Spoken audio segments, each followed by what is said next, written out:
Colpo al clan Messina Denaro, 13 fermi, indagato il sindaco di Calatafimi. Disordini e fughe al centro d'accoglienza di Villa Sicania, le navi quarantena producono reflui pericolosi.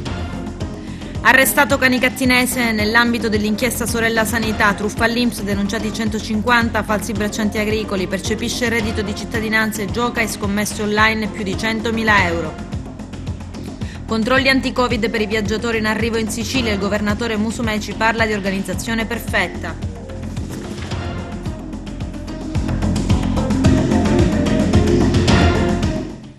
Bentrovati gentili telespettatori al nostro appuntamento con l'informazione. In apertura parliamo dell'inchiesta Sorella Sanità. Finisce agli arresti domiciliari Vincenzo Licalzi di Canicattì. Vediamo. Ancora un arresto nell'ambito della maxi inchiesta Sorella Sanità, l'operazione della Guardia di Finanza degli scorsi mesi che avrebbe portato alla luce un giro di mazzette nel mondo della sanità siciliana. Le Fiamme Gialle hanno arrestato Vincenzo Licalzi, 46 anni di Canicattì, imprenditore ritenuto il braccio destro, faccendiere e prestanome di Salvatore Manganaro. Quest'ultimo, arrestato negli scorsi mesi, ha deciso di collaborare con l'autorità giudiziaria che gli ha concesso i domiciliari, a patto che restituisca i soldi delle tangenti. Nel precedente provvedimento il GIP non aveva disposto alcuna misura cautelare nei confronti di Licalzi, in quanto non aveva ritenuto gli elementi investigativi raccolti sufficienti a corroborare le ipotesi accusatorie della Procura. Il Tribunale del Riesame, adesso accogliendo l'appello dei pubblici ministeri, ha disposto gli arresti domiciliari nei confronti di Licalzi per corruzione proprio aggravata in concorso. In particolare Licalzi avrebbe svolto il delicato compito di contabile delle tangenti per conto di Manganaro, del quale era prestanome per le principali società di comodo e per il trust nei quali confluivano le ricchezze illecitamente accumulate. Operazione antimafia nelle campagne trapanesi, seguiti 13 provvedimenti di fermo emessi dalla DDA di Palermo nei confronti di soggetti appartenenti a Cosa Nostra, alcuni particolarmente vicini al boss latitante Matteo Messina Denaro. Tra i 20 indagati il sindaco di un comune del Trapanese, alcuni imprenditori locali e il dirigente di un'azienda pubblica di Trapani. C'è il servizio. Ennesimo blitz, ennesimo primo cittadino del Trapanese sotto i fari puntati e questa volta della Polizia di Stato, 13 in tutto i fermi di indiziato di delitto disposti dalla Direzione Distrettuale Antimafia di Palermo nei confronti di altrettanti indagati, di cui alcuni vicini al boss latitante Matteo Messina Denaro, accusati a vario titolo di associazione mafiosa, estorsione, incendio, furto, favoreggiamento personale e corruzione elettorale, aggravati dal metodo mafioso comunque per essere stati finalizzati a favorire Cosa Nostra. Le indagini sviluppatesi mediante l'utilizzo delle più recenti e sofisticate tecnologie hanno permesso di ricostruire una fitta rete di affiliati e fiancheggiatori della compagine mafiosa operante principalmente nel comune di Calatafimi Segesta. Personaggio centrale al vertice, capo della locale famiglia mafiosa Niccolò Pidone, già condannato per 416 bis nell'ambito dell'indagine denominata Cremisio, che nel 2012 aveva portato all'arresto di altrettanti affiliati appartenenti anche alle famiglie di Castellammare del Golfo e di Alcamo.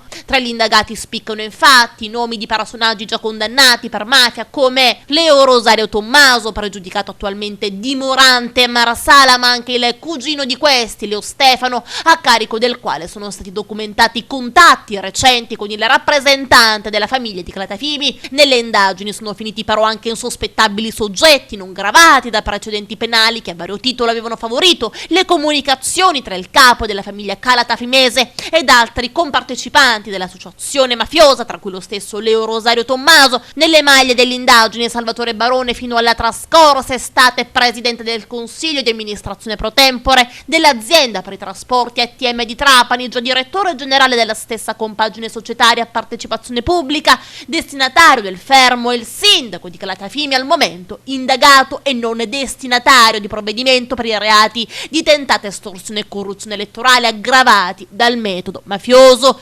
Tra le assunzioni più importanti tese a favorire la compagine mafiosa figurano anche quelle di Musso, Veronica, figlia del boss Calogero Musso, ergastolano già capo della famiglia di Cosa Nostra di Vita, nonché quella di Loredana Giappone, moglie del fermato Leo Rosario Tommaso. Un ruolo evidentemente importante, quello del barone, anche nella veicolazione dei voti durante le elezioni amministrative per il comune di Calatafimi verso lo schieramento facente capo all'attuale sindaco Antonino Accardo, anche egli finito per l'appunto nelle indagini. In ordine a quest'ultimo sono stati raccolti importanti elementi indiziari tesi ad avvalorare il fatto che le consultazioni elettorali che lo hanno visto vincitore siano state condizionate dalla compagine mafiosa locale che ha fatto in modo di convogliare le preferenze mediante l'elargizione di somme di denaro, specie verso famiglie di soggetti con precedenti penali in stato di disagio economico. Sono state documentate inoltre frequentazioni del primo cittadino con esponenti di Cosa Nostra ed un tentativo di recuperare somme di denaro nei confronti di un imprenditore di Petrosino, ex socio in affari dello stesso sindaco, avvalendosi dell'intervento del Leo Rosario Tommaso attraverso l'intermediazione della stessa famiglia mafiosa di Calatafimi. In manette anche l'imprenditore agricolo Andrea Ingraldo, di origini agrigentine, accusato di concorso esterno in associazione mafiosa. Tra le persone fermate figurano anche Giuseppe Gennaro, altro esponente della famiglia mafiosa di Calatafimi, accusato oltre che di associazione mafiosa anche di aver rubato un trattore agricolo nell'interesse dell'associazione stessa, unitamente agli altri esponenti di Cosa Nostra, Francesco Domingo, Sebastiano Stabile, Salvatore Mercadante, raggiunti da provvedimenti restrittivi nell'ambito dell'indagine Cutrara incentrata sulla famiglia di Castellammare del Golfo. Destinatario di fermo anche il 37enne calatafimese Ludovico Chiapponello, indagato per aver favorito l'associazione mafiosa mediante l'effettuazione di un'attività di bonifica finalizzata alla rivelazione della presenza di eventuali microspie all'interno della fatiscente dépendance del capo della famiglia mafiosa Pidone. Tra gli indagati anche un appartenente alla polizia penitenziaria cui è contestato il reato di rivelazione di segreto d'ufficio commesso al fine di agevolare Cosa Nostra.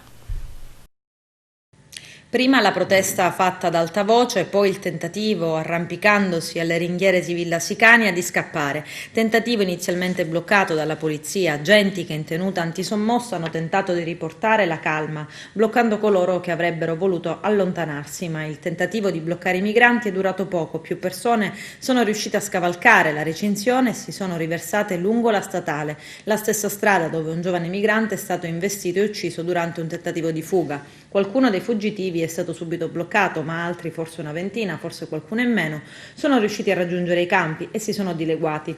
Disordini e caos anche all'interno del piazzale del centro d'accoglienza, dove tanti migranti hanno alzato la voce. I poliziotti hanno cercato di riportare la calma e di evitare nuove, ulteriori fughe, mentre i colleghi già avviavano le ricerche di coloro che sono riusciti a fuggire. A protestare, alzando anche loro la voce, sono stati alcuni dei siculianesi residenti nella zona, uomini e donne costretti ad assistere sistematicamente a queste scene: proteste, fughe, ricerche.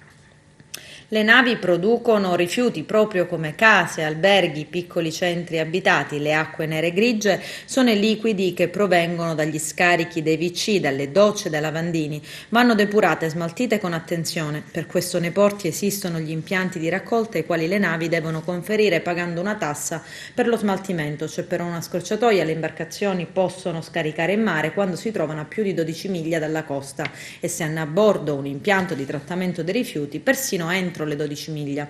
Con l'arrivo della pandemia di Covid-19 alcune grandi navi sono state messe in quarantena, anzi sono state usate per la quarantena dei migranti. Dove hanno scaricato le loro acque nere? E le istituzioni italiane cosa hanno fatto per proteggere il mare e i bagnanti? Questi alcuni interrogativi posti dall'inchiesta della trasmissione Rai Report. Truffa all'INPS di Messina, denunciati 150 finti braccianti, sequestrati beni per 1,5 milioni. Gli indagati risultavano dipendenti di una società fittizia che risultava operare sui Nebrodi. Vediamo. I finanzieri del Comando Provinciale di Messina hanno concluso un'importante operazione riguardante l'indebita percezione di finanziamenti pubblici, nonché del falso bracciantato agricolo, conclusasi con la denuncia all'autorità giudiziaria peloritana di numerosi soggetti ritenuti responsabili a vario titolo di frode ai danni dell'INPS, falso e truffa aggravata finalizzata al conseguimento di erogazioni pubbliche. La complessa attività di indagine è stata diretta dalla Procura della Repubblica di Messina ed eseguita dalle Fiamme Gialle della Tenenza di Patti sotto il coordinamento del gruppo della Guardia di Finanza di Milazzo ed ha consentito di stroncare un rodato meccanismo che aveva consentito a ben 156 lavoratori di ottenere, secondo l'ipotesi d'accusa, indebitamente le previste indennità assistenziali e previdenziali per il settore agricolo pari ad oltre 550.000 euro. L'attenzione delle Fiamme Gialle è inizialmente caduta su una società cooperativa agricola con sede a Piraino, legalmente rappresentata da un brolese 57enne che aveva comunicato all'INPS l'assunzione di centinaia di operai da impiegare nei terreni di sua proprietà. Dopo mirati accertamenti, gli investigatori economico-finanziari pattesi scoprivano in realtà come la cooperativa fosse solo una cosiddetta cartiera, un'azienda priva di personale, di una reale struttura operativa, nata con il deliberato intento di procurare ai responsabili della frode un ingiusto profitto. Sul punto si acquisiva come i braccianti non avessero espletato alcuna prestazione lavorativa, riuscendo comunque, grazie alle dichiarazioni trasmesse dal titolare dell'impresa, a percepire contributi previdenziali ed assistenziali in realtà non dovuti. L'articolata frode ha riguardato anche l'erogazione di ulteriori contributi pubblici ammontanti a circa €500.000 concessi dall'AGEA nell'ambito di Programma di Sviluppo Rurale Sicilia 2007-2013, finanziati per migliorare le strutture aziendali agricole operanti nell'area dei Nebrodi, soprattutto nel territorio di Montalbano e Licona.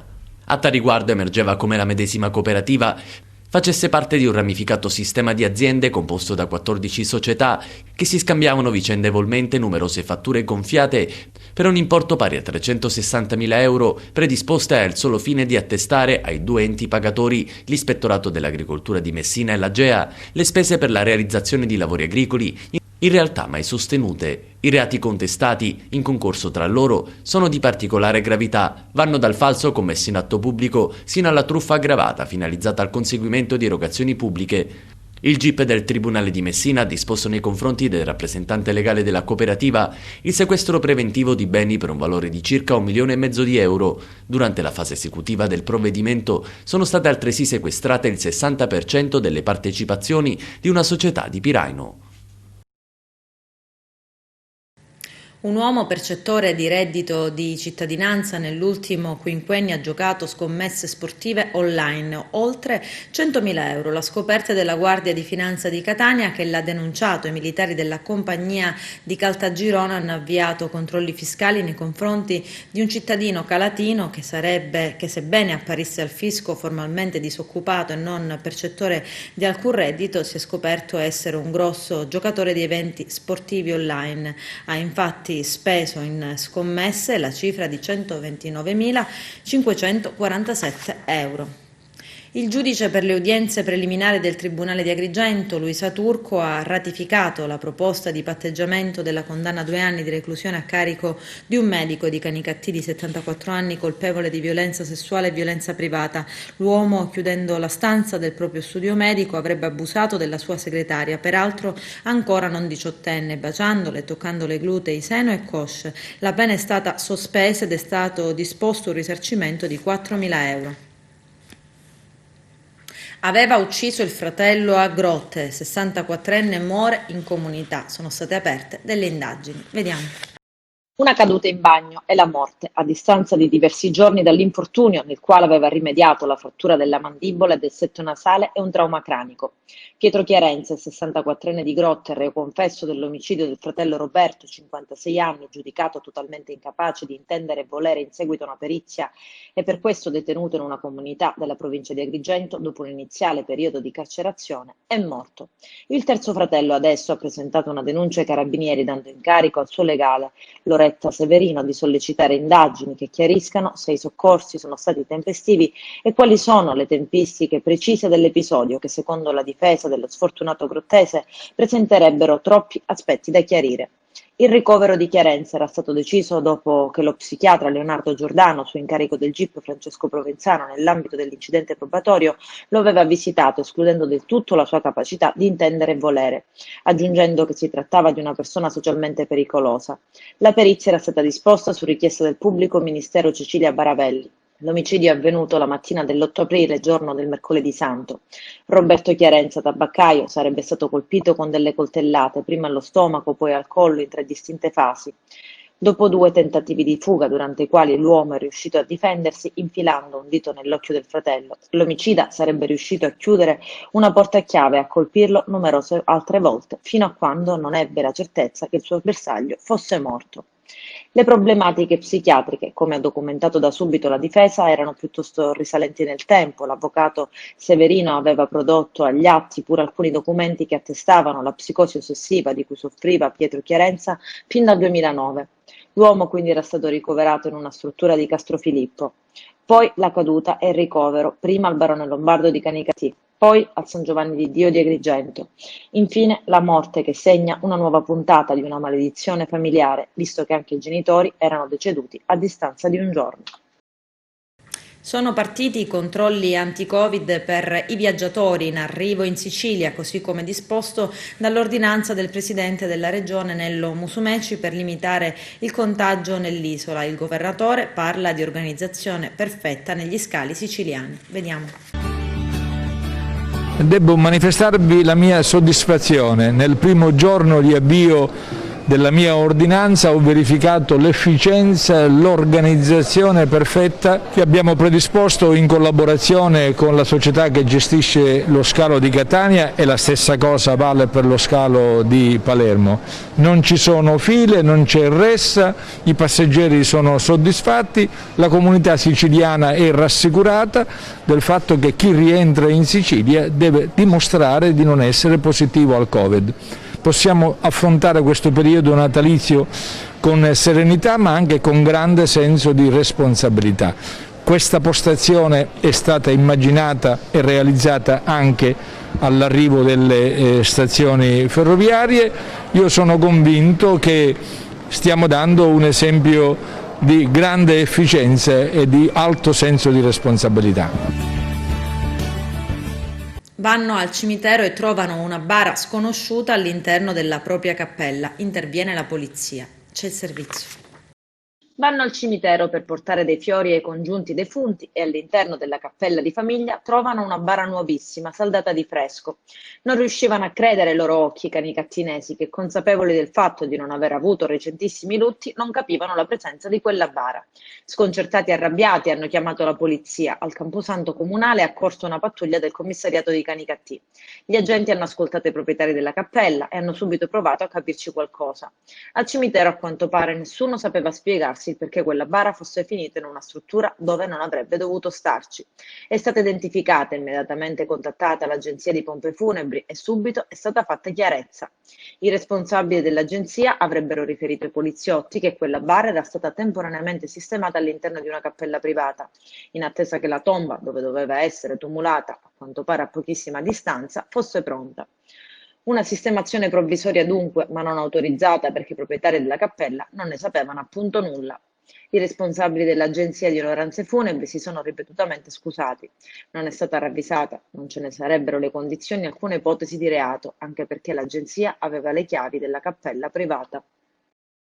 Nuova Iside, ritrovato il corpo del comandante Vito Loiacono. Vediamo.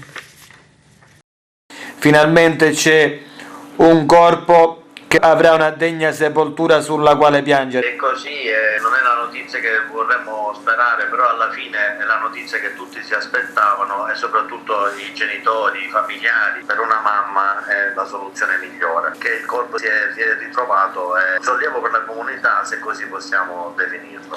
Una vicenda che ha scosso tutta l'intera comunità, anche perché tu esci per andare a lavorare, esci per portare un pezzo di pane a casa e poi alla fine invece vai incontro alla morte anche per cause non tue, per un incidente, perché ne siamo convinti che Matteo, Vito e Giuseppe erano pescatori esperti e quindi alla fine non credevamo a queste ipotesi del maltempo, nonostante domani ci fosse stato il maltempo. Le investigative, così come tutte le ricostruzioni che stanno facendo gli avvocati, ci danno ragione a noi che ci avevamo visto bene. C'è stato una causa, non è stato una cosa fortuita, è stato invece un vero e proprio incidente e purtroppo, da quello che capiamo tutti benissimo, questi ragazzi si sarebbero potuti non solo aiutare, poteva fare molto, ma molto di più. I funerali saranno giovedì mattina alle 9:30 Chiesa Madre, ci sarà il lutto cittadino, così come stiamo invitando alcuni sindaci del comprensorio, perché questa è una vicenda che ha scosso tutte le comunità marinare della zona, così come anche diverse autorità civili, politiche, dato il proprio contributo alla ricerca di questa verità che continueremo a chiedere. Non è giusto che questi pescatori abbiano avuto questo epilogo. Grazie per l'interessamento, dobbiamo tenere alta l'attenzione su questa brutta vicenda, perché è giusto che venga fatta giustizia per i familiari, per la comunità, per i pescatori che vanno in mare per lavorare, per pescare e poi succedono questi brutti incidenti.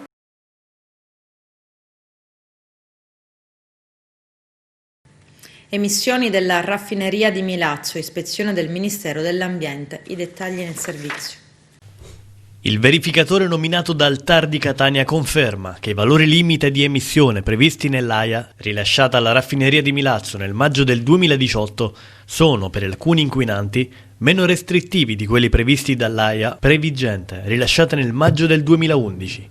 Inoltre, per le emissioni di alcuni inquinanti, da alcuni camini, non sono stati prescritti limiti di emissioni. La vicenda era stata sollevata nel luglio del 2018 dai comuni di Condrò, Gualtieri si Caminò, Monforte San Giorgio, Pace del Mela, San Pierniceto, Santa Lucia del Mela, Merì, con l'intervento ad adiuvadum dell'associazione ADASC. Comuni e associazioni hanno presentato ricorso al Tribunale Amministrativo Regionale di Catania avverso il decreto di AIA del 2018, sostenendo che l'autorizzazione rilasciata avrebbe prescritto limiti meno severi dell'autorizzazione integrata ambientale previgente, o addirittura non ne avrebbe prescritti affatto. Quanto sostenuto dai comuni e dell'associazione ADASC è stato confermato dal verificatore del TAR.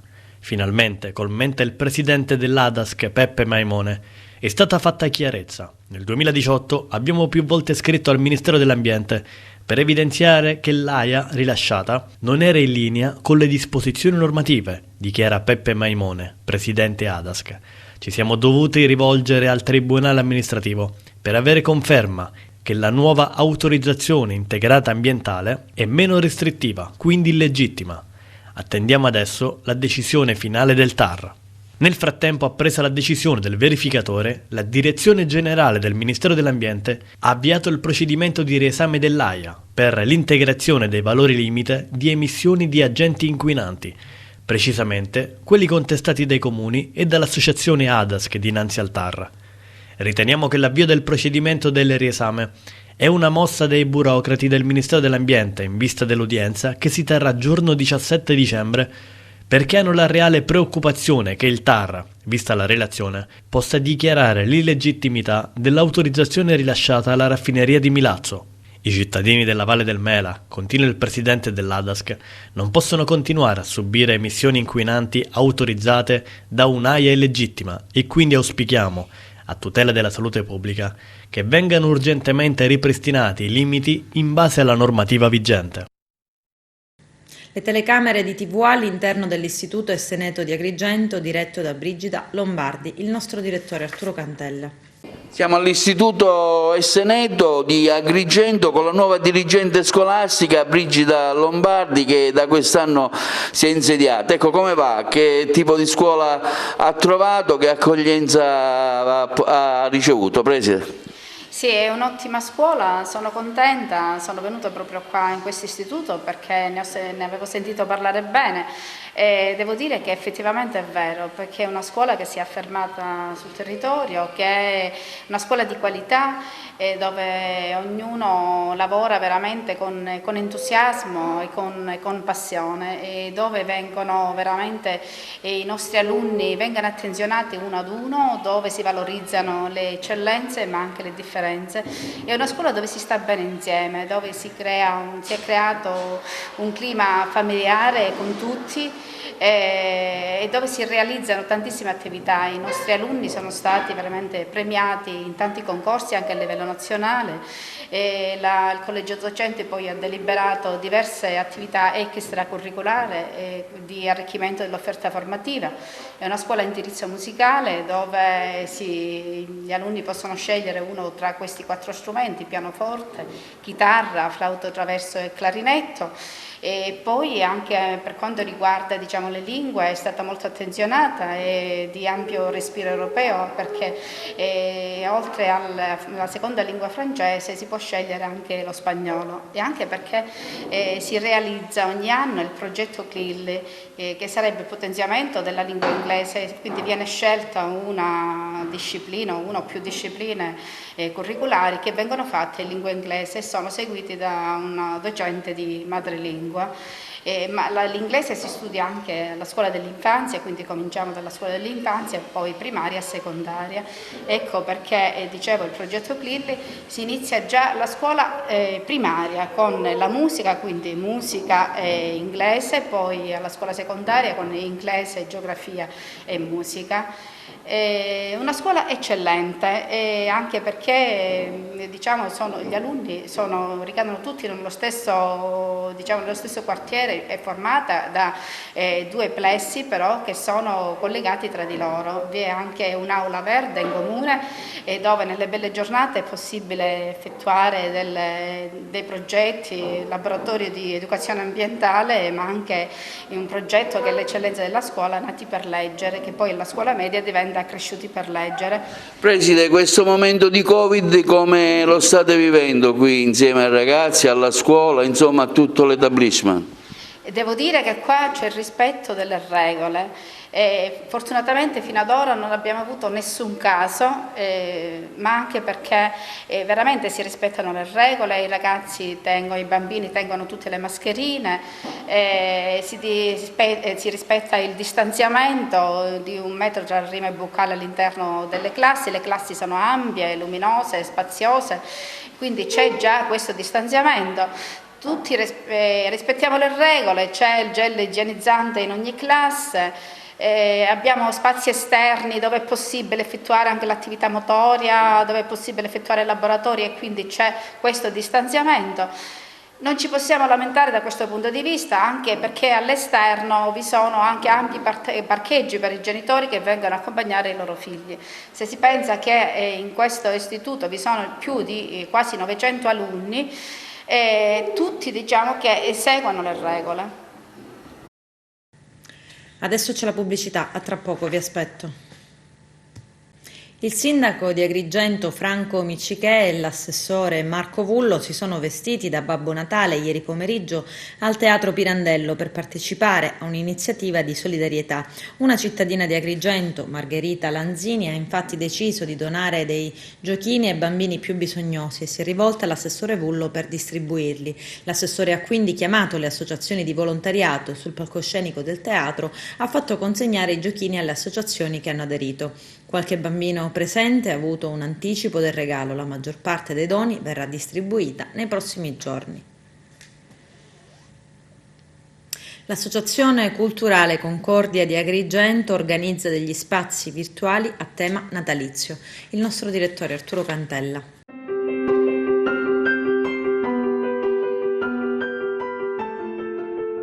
Siamo con Angelo Cinque dell'Associazione Culturale Concordia, una serie di iniziative, uno spettacolo che andrà in onda sulla nostra emittente, su TVA, a cura di attori agrigentini. Dopo l'esperienza sulla giornata della donna, oggi è il Natale. Cosa ci proponete e come mai questa iniziativa? Allora, l'iniziativa, dopo aver fatto quella del 25 novembre, abbiamo pensato di fare anche quella del 25 dicembre, ricorrenza del Natale, per cui mi sembra logico dedicare qualche cosa anche al Natale. Devo dire innanzitutto grazie a TVA per la collaborazione, la disponibilità che ci ha sempre dato e ci dà nel proporre delle cose, specialmente in un periodo come quello che stiamo vivendo, di lockdown e tutto il resto. È difficile poter fare spettacoli nei siti preposti dove fare spettacoli, per cui cerchiamo di arrangiarci come meglio si può nel rispetto di quelle che sono tutte le normative anti-Covid e automaticamente cerchiamo di fare del nostro meglio. Vogliamo parlare del contributo degli attori agrigentini e magari ringraziarli ed elencarli brevemente? Sicuramente io devo dire grazie a tutti, in particolare in questa occasione, come per la donna si è spesa moltissimo Giovanna Messina, in questa occasione Enzo Minaldi, il quale con tutto quello che c'è ha cercato di poter assemblare quelle poche cose che avevamo fatto, le ha fatte in modo buono, anche se magari qualitativamente chi che abbiamo ripreso non eravamo i migliori videomaker, però abbiamo fatto un buon lavoro. Devo dire grazie a Nomi, a tutti e tantissimi mi hanno dato la disponibilità, chiaramente dovendo fermarci a 60 minuti abbiamo cercato di utilizzare solo i primi che ci sono arrivati. Abbiamo Alfonso Marchica, Alfio Russo, Giovanna Messina, Giusia Laimo, Gero Ferlisi, Rosa Lafranca, Massimo Agozzino, non vorrei dimenticare perché ognuno ha dato il suo contributo veramente fattivo. Sono delle letture, delle poesie, dei brani che cercano di dare in questo periodo una speranza, una serenità che purtroppo viene a mancare e automaticamente dobbiamo cercare di arrangiarci. La cosa che mi ha fatto piacere è anche la partecipazione di tantissimi amici che non sono messi nel video ma che abbiamo postato sul sito nostro di eventi della Concordia, su Facebook e altro, e che spero qualcuno anche TVA vorrà trasmettere, che riguarda proprio le musiche. Abbiamo da Nenè Shortino a musiche dei Dioscuri, di Gioacchino Marrella, dei Porretta, di Federico Refice, cioè che hanno voluto contribuire in questo modo di fare gli auguri alla nostra città, ad Agrigento, per cui sono abbastanza soddisfatto, devo dire, sono soddisfatto, perché quantomeno, anche se tutto dare quell'atmosfera che ci faccia vivere un Natale nella speranza e nella vicinanza. Purtroppo siamo lontani fisicamente, ma almeno ci sentiamo vicini in questo modo. E potrete vedere questa trasmissione su TVA domani mercoledì 16 dicembre alle ore 20:50 e in replica giovedì 17 dicembre alle ore 15:50. Parliamo adesso di calcio dilettantistico con Carmelo Lentini. Nei giorni scorsi molti comitati regionali della Lega Nazionale Dilettanti avevano avanzato delle ipotesi per il completamento della stagione in corso in tutti i campionati dilettantistici. A quanto pare il Consiglio federale, al quale era stato sottoposto specificatamente tale proposta, ha espresso il proprio parere favorevole per le modalità di conclusione dei vari campionati regionali per la stagione 2020-2021. Si dovrebbe sbloccare l'attuale status di stallo con la disputa regolare del solo girone d'andata dei vari campionati regionali, esattamente dall'eccellenza in giù, per poi disputare la post-season con la disputa di play-off e play-out con le gare di andata e ritorno. Ciò permetterebbe a tutti di concludere la stagione senza patemi legati ai calendari e nel contempo di ridurre anche i costi a carico degli stessi club partecipanti ai campionati regionali. Nei prossimi giorni si dovrebbero conoscere meglio le modalità e le possibili date di inizio delle varie competizioni nel pieno rispetto delle norme vigenti contro la diffusione del Covid. E in prospettiva di questa ipotesi che tutte le società del panorama dilettantistico siciliano e non attendono con ansia l'evolversi della situazione. Con questo è tutto, termina qui l'edizione del telegiornale. Grazie per la gentile attenzione e per essere stati con noi. A presto.